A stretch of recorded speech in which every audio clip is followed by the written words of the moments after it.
নির্বাচন নিয়ে এখন পর্যন্ত আমি যতদূর বুঝতে পেরেছি যে নির্বাচন নিয়ে কার কথাকে আমরা গুরুত্ব দিব।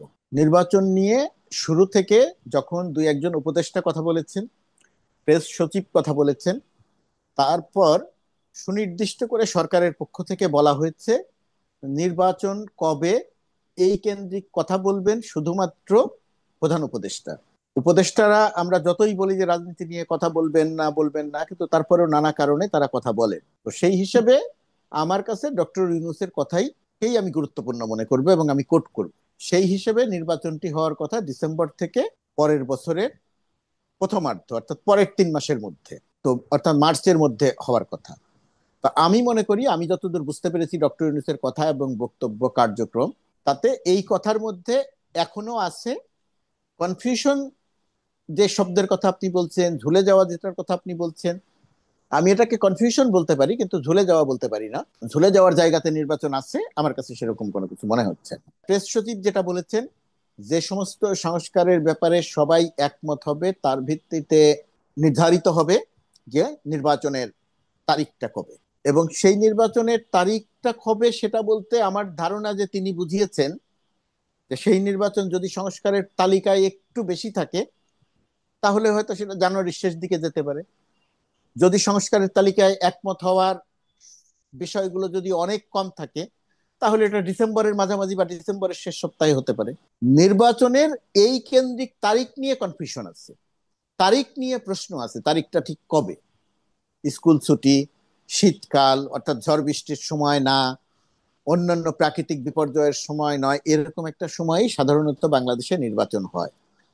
এই নির্বাচনটিও আমার ধারণা যে সেরকম একটা জায়গাতেই হবে। ডিসেম্বর মাস থেকে শুরু করে জানুয়ারি মাস, এই 2 মাসের মধ্যে কোনো একটা তারিখে নির্বাচনটি হবে বলেই আমার ধারণা। ডক্টর ইউনূসের বক্তব্য থেকে আমি যে ধারণা পেয়েছি, এবং আমি মনে করি না যে এই জায়গা থেকে ঝুলে যাওয়ার আর কোনো সম্ভাবনা আছে।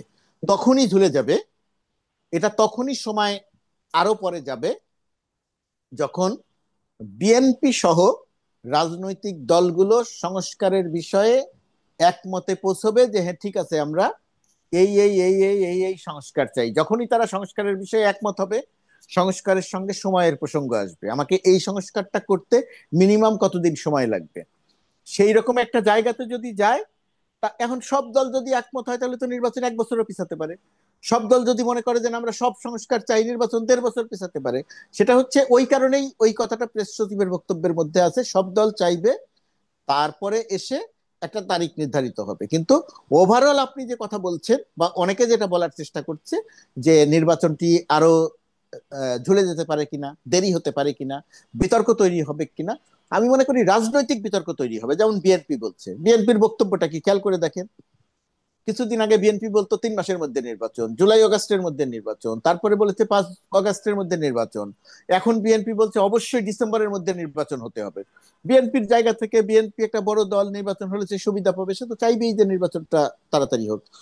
এটা রাজনৈতিক বক্তব্য, কিন্তু এই বক্তব্যকে কেন্দ্র করে বিএনপির সঙ্গে বা বড় দলের সঙ্গে বা রাজনৈতিক দলগুলোর সঙ্গে সরকার একটা সাংঘর্ষিক জায়গায় চলে যাবে, এবং সেই সংঘর্ষকে কেন্দ্র করে নির্বাচনটা ঝুলে যাবে। অনেকে যেটা বলার চেষ্টা করেন, আমি মনে করি না যে সেরকম কোনো জায়গাতে যাবে। নির্বাচন আমার ধারণা ডক্টর যেভাবে বলেছেন সেরকম সময়ের মধ্যেই অনুষ্ঠিত হবে।